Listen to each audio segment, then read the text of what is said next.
Hello बच्चों, तो आ गए हैं फिर आपके सामने एक और लेक्चर लेकर के। हम लोग थर्मोडायनेमिक्स के बारे में बात कर रहे थे। हम लोग थर्मल प्रॉपर्टीज ऑफ मैटर के बारे में बात कर रहे थे और इस थर्मल प्रॉपर्टीज ऑफ मैटर में हमने आपको पहला लेक्चर उसका ले लिया है, जिसमें हमने आपको पूरा का पूरा थर्मल एक्सपेंशन को समझाया है, एनामोलस प्रॉपर्टीज ऑफ वाटर को समझाया है और हमने वहां पे आपसे बात की है बाय मेटालिक स्ट्रिप के बारे में, है ना। आज हम लोग बात करेंगे स्पेसिफिक हीट के बारे में, है ना। आज का जो हमारा टॉपिक है वो है स्पेसिफिक हीट। तो welcome to our channel. My name HK Verma from एडुजायर्स और मैं आपको यहाँ पे पढ़ा रहा हूँ physics for class 11th and as well as NEET and JEE के लिए। ठीक है, तो चलिए स्टार्ट करेंगे आज का हमारा टॉपिक, जो कि है आपका स्पेसिफिक हीट, जो कि है आपका specific heat.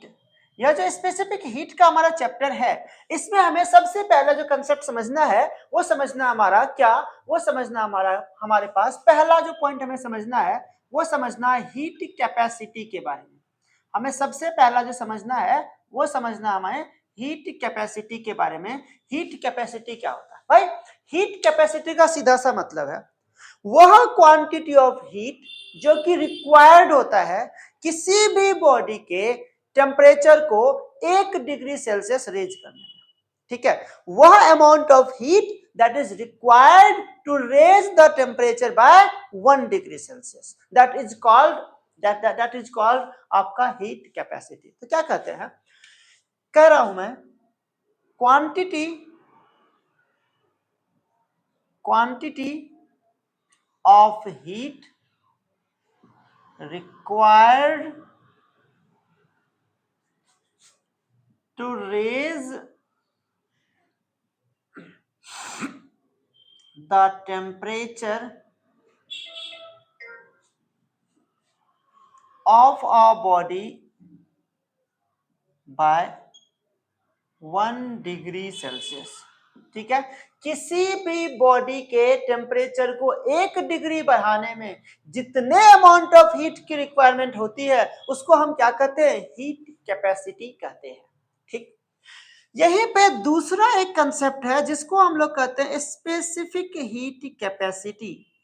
Specific heat capacity, जब भी वर्ड स्पेसिफिक हीट कैपेसिटी लगेगा मतलब हमें बोला जाएगा कि भैया 1 kg का सब्सटेंस हमारे पास है, उसका टेम्परेचर 1 डिग्री रेज करने में जो अमाउंट ऑफ हीट की रिक्वायरमेंट पड़ती है उसी को हम लोग स्पेसिफिक हीट कैपेसिटी कहते हैं। क्या कर रहा हूं, 1 kg के सब्सटेंस, मान लो ये 1 kg का सब्सटेंस है, इसका टेम्परेचर मुझे 1 डिग्री रेज करना है, तो कितना अमाउंट ऑफ हीट की रिक्वायरमेंट होगी, that is called specific heat capacity. मतलब क्या कह रहा हूं, मैं कह रहा हूं यहां पे quantity of heat required to raise the temperature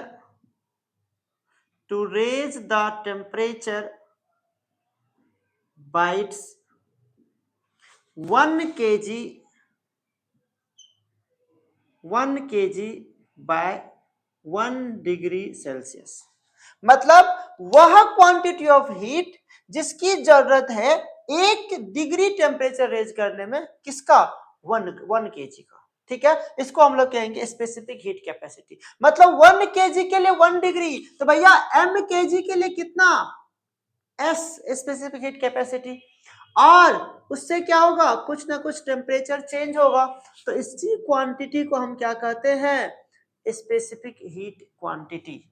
ठीक है, स्पेसिफिक हीट कैपेसिटी। इसको रिप्रेजेंट किससे करते हैं? It is represented by S. इसको हम लोग एस से रिप्रेजेंट करते हैं। ठीक है, वैसे ही एक और कंसेप्ट है that is called molar heat capacity. 1 mole substance को 1 डिग्री टेम्परेचर रेज करने में जो हीट की रिक्वायरमेंट होती है उसको हम क्या कहते हैं? मोलर हीट कैपेसिटी कहते हैं। तो तीसरा एक और पॉइंट है, दैट इज कॉल्ड हमारा मोलर हीट कैपेसिटी। क्या कहता है ये molar heat capacity? Molar heat capacity कहता है quantity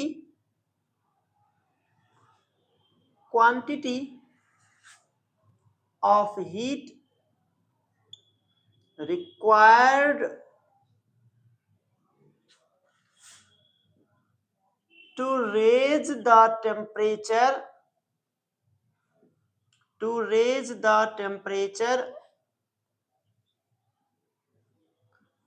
of 1 mole by 1 degree Celsius. 1 mole by 1 degree Celsius, ठीक है। तो ये हमारा क्या हो, Q is equal to NS delta T, यहाँ पे Q is equal to MS delta T, ठीक है। चलो, तो ये तो था हमारा बेसिक पॉइंट जिससे हमें समझाना था कि हीट कैपेसिटी। अच्छा, हीट कैपेसिटी क्या हुआ, ये जो M इंटू S है ना, मास इंटू में स्पेसिफिक हीट, इसी को हम लोग क्या कहेंगे, हीट कैपेसिटी कहेंगे। यहाँ पे जो हमारे पास हीट कैपेसिटी होता है, ये क्या होता है, ये होता है आपका M इंटू में S, ये होता है M इंटू में S, ये होता है हमारा क्या, ये होता है हमारा स्पेसिफिक हीट कैपेसिटी, ठीक। अब यहाँ पे एक कंसेप्ट आता है जिसको हम लोग कहते हैं कैलोरीमेट्री, मतलब प्रिंसिपल ऑफ कैलोरीमेट्री। ये क्या कहता है हमारा प्रिंसिपल ऑफ कैलोरीमेट्री, इसको लिखिए जल्दी से, मिटा दूं, क्लियर है, heat capacity, specific heat capacity and molar heat capacity. आइए बात करेंगे हम लोग किसका, बात करेंगे हम लोग यहाँ पे एक प्यारा सा कंसेप्ट का जिसको हम लोग कहते हैं calorimetry. Calorimetry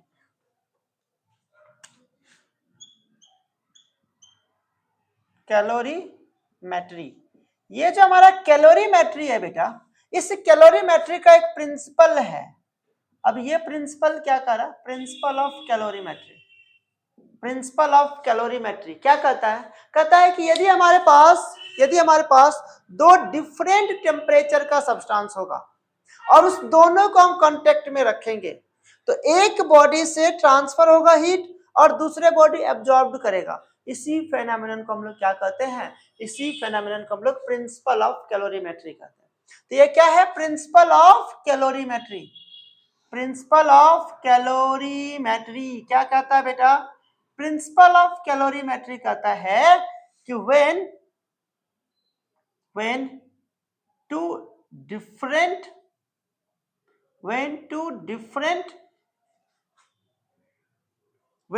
different body having different temperature are in contact, क्या करा, यदि दो अलग अलग बॉडी है, मान लो ये हमारे पास एक बॉडी है, ये हमारे पास दूसरा बॉडी, दो अलग अलग बॉडी है, दोनों का टेम्परेचर क्या अलग अलग है और ये दोनों आपस में कांटेक्ट में आते हैं, तो ये क्या कह रहा है, are in contact, then heat of one body will transfer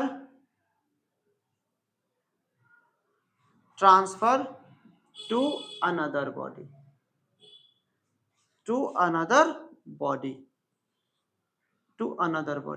एक बॉडी से दूसरे बॉडी में हीट क्या होता है, ट्रांसफर हो जाता है। मतलब जितना एक बॉडी से हीट निकलेगा, Q1 जितना रिलीज होगा उतना ही Q2 क्या होगा, एब्जॉर्ब्ड होगा दूसरे बॉडी में, उतना ही ये एब्जॉर्ब्ड होगा। मतलब यहाँ पे M1 S1 डेल्टा T1 बराबर होगा हमारा M2 S2 डेल्टा T2 का, ये कह रहा है M1 S1 डेल्टा T1 बराबर होगा हमारे पास M2 S2 डेल्टा T2 का। वेरी इंपॉर्टेंट रिलेशन कि M1 S1 delta T1 is equal to M2 S2 delta T2, ठीक है, वेरी इंपॉर्टेंट रिलेशन। अच्छा, अब यहाँ पे एक और कंसेप्ट आता है जिसको हम लोग कहते हैं लेटेंट हीट, ध्यान दीजिएगा, लेटेंट हीट या इसी को हम लोग कहते हैं हिडन हीट, लेटेंट हीट बोलिए या इसी को आप हिडन हीट बोलिए। अब ये क्या होता है लेटेंट हीट या हिडन हीट? लेटेंट हीट का मतलब होता है कि वह अमाउंट ऑफ हीट जो रिक्वायर्ड होता है फेज को चेंज करने में, जैसे सॉलिड से लिक्विड जाने में या लिक्विड से गैस जाने में। मतलब the quantity of heat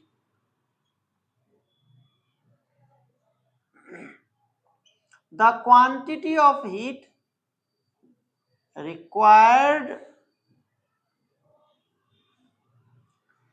to convert one phase to another is called latent heat। Latent heat, तो लेटेंट हीट क्या हुआ? वह क्वांटिटी ऑफ हीट जिसकी हमें जरूरत होती है फेज चेंज करने में, सॉलिड से लिक्विड बनाने में, लिक्विड से गैस बनाने में, दैट इज कॉल्ड आपका लेटेंट हीट। इसको हम लोग रिप्रेजेंट करते हैं एल से, रिप्रेजेंटेड बाय एल, या हमें एल से रिप्रेजेंट करते हैं इसको हम लोग, ठीक है। तो यहां पे Q इज इक्वल टू क्या हो जाएगा? एम एल हो जाएगा। Q इज इक्वल टू क्या हो जाएगा? एम एल हो जाएगा। अब दो तरीके से फेज चेंज होगा, एक होगा आपके पास लेटेंट हीट ऑफ फ्यूजन, दूसरा होगा आपका लेटेंट हीट ऑफ वेपोराइजेशन।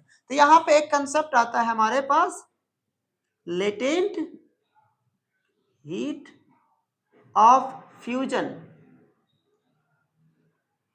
तो लेटेंट हीट ऑफ फ्यूजन क्या हुआ? लेटेंट हीट ऑफ फ्यूजन हुआ कि वह क्वांटिटी ऑफ हीट जिसकी जरूरत पड़ती है हमें सॉलिड से लिक्विड बनाने में। ये क्या करता है? ये कन्वर्ट करता है, convert solid to liquid, solid to liquid. इसको हम लोग latent heat of vaporisation, sorry latent heat of fusion कहते हैं। मतलब यहाँ पे एम बराबर, यहाँ पे Q बराबर क्या हो जाएगा? M इंटू में LV हो जाएगा, सॉरी LF हो जाएगा, ठीक है। और दूसरा आपका क्या होता है? दूसरा होता है लेटेंट हीट ऑफ वेपोराइजेशन। दूसरा आपका होता है latent heat of vaporisation, latent heat of vaporisation. अब लेटेंट हीट ऑफ वेपोराइजेशन क्या हुआ? ये कन्वर्ट करता है, ये हमारा कन्वर्ट करता है किसको? लिक्विड को गैस में। तो यहां पे Q क्या हो जाएगा आपका? M into latent heat of vaporisation हो जाएगा, M into latent heat of vaporisation हो जाएगा। अब बहुत इंपॉर्टेंट पॉइंट, हमें इस वाले को और इस वाले में अंतर समझना। देखिए यह भी अमाउंट ऑफ हीट है ms डेल्टा टी, यह भी अमाउंट ऑफ हीट है mlf या mlv, यह भी आपका लेटेंट हीट है। मतलब यह भी हीट है, यह भी हीट है। कब इसका यूज करेंगे, कब इसका यूज करेंगे? वेरी इंपॉर्टेंट कंसेप्ट कि हम इसका यूज कब करेंगे, इसका यूज कब करेंगे। देखिए देखिए समझिएगा, when temperature will change, when temperature will change, जब आपका टेम्परेचर चेंज होगा, नोट पॉइंट, नोट पॉइंट, जब आपका टेम्परेचर चेंज होगा उस टाइम में आप यूज करेंगे किसको? उस टाइम में आप यूज करेंगे Q is equal to M S delta T को। और दूसरा, जब आपका फेज चेंज करेगा, जब आपका फेज चेंज करेगा उस टाइम में हम यूज करेंगे MLV को या MLF को, जैसा होगा वैसा लगा लेंगे।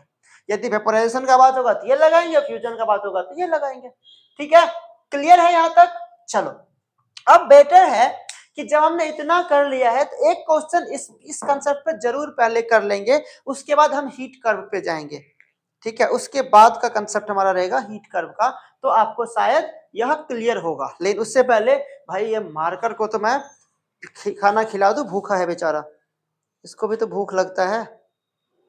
चलिए जी, मार्कर ने हमारा खाना खा लिया, तो अब आपके क्वेश्चन की बारी है। अब क्या कर रहा है, एक क्वेश्चन तो उठाएंगे हम लोग।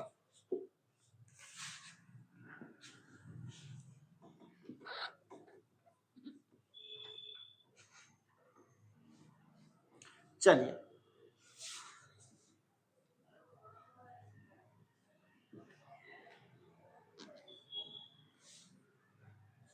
अब देखिए आपका एक क्वेश्चन उठा रहा हूं बस, क्या कह रहा है क्वेश्चन जरा देखिएगा।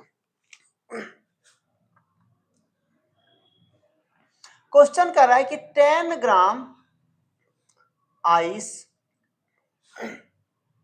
इज एट 0 डिग्री सेल्सियस पे, then find out the how much heat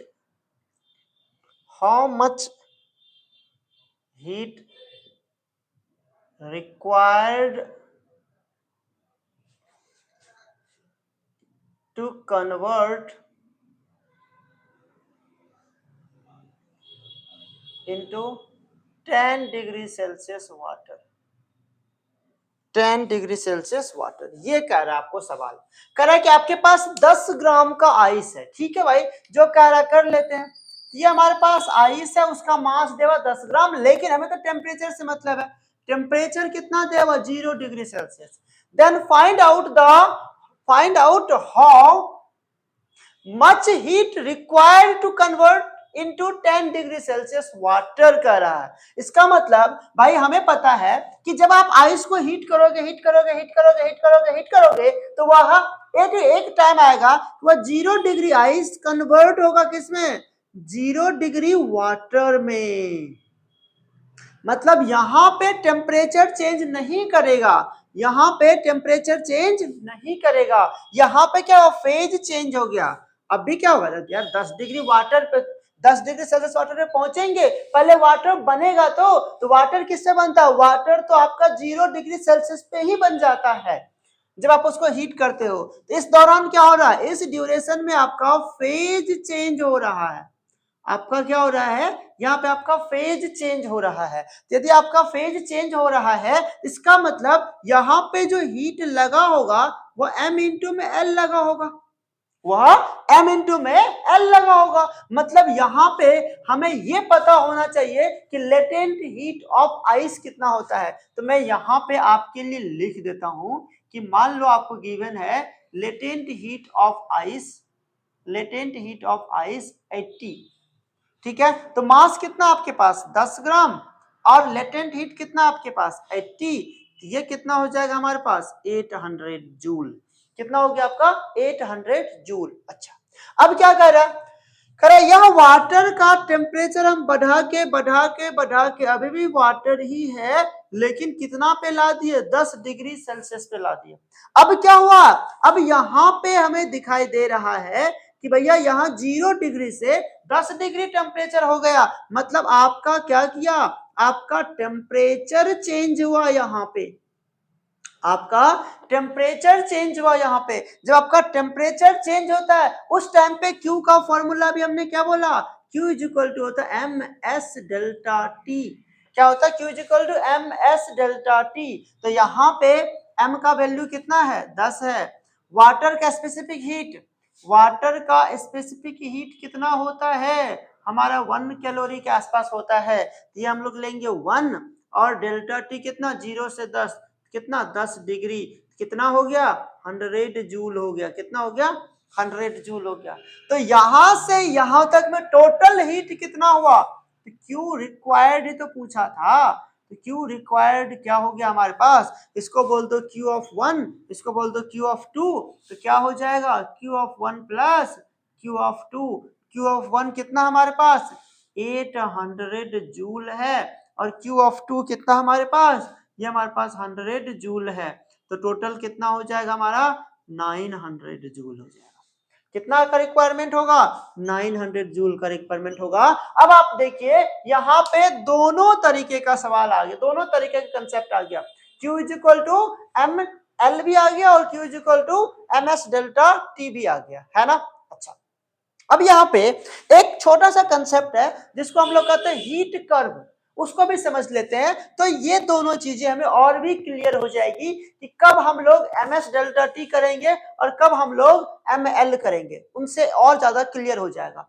एक बनाते हम लोग हीट कर्व को,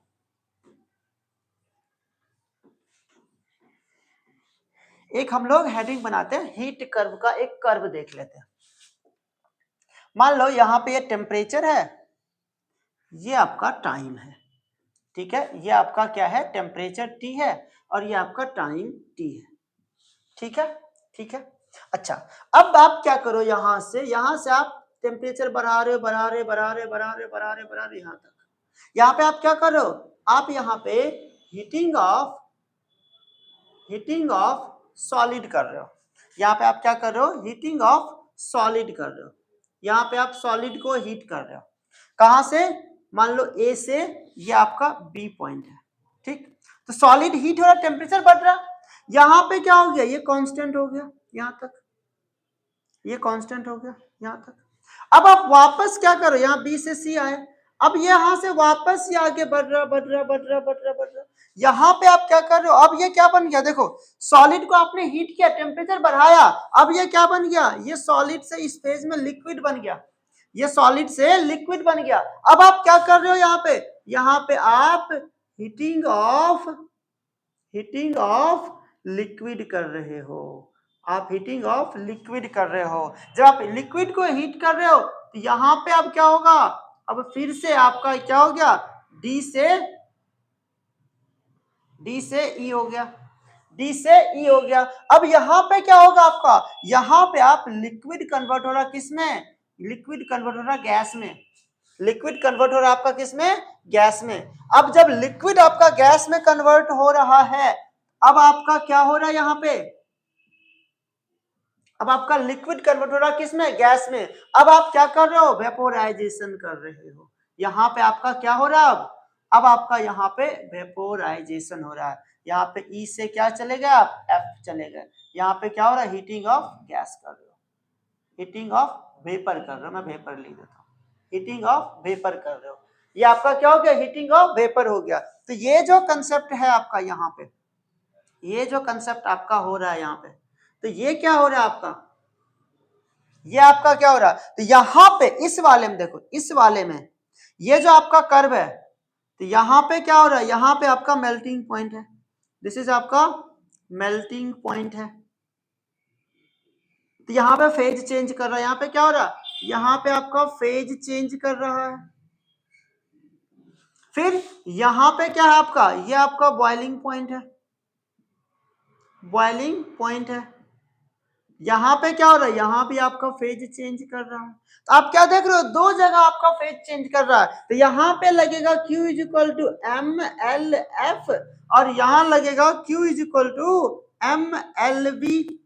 यहां पे क्या लगेगा, इस वाले फेज में लगेगा Q is equal to M S delta T, यहां पे लगेगा आपका Q is equal to M S delta T और यहां पे क्या हो रहा है, Q is equal to M S delta T. तो मतलब आप क्या देख रहे हो, जहां टेम्परेचर चेंज हो रहा है वहां पे एम एस डेल्टा टी लग रहा है, जहां पे फेज चेंज हो रहा है वहां पे एम एल एफ या एम एल वी लग रहा है आपका।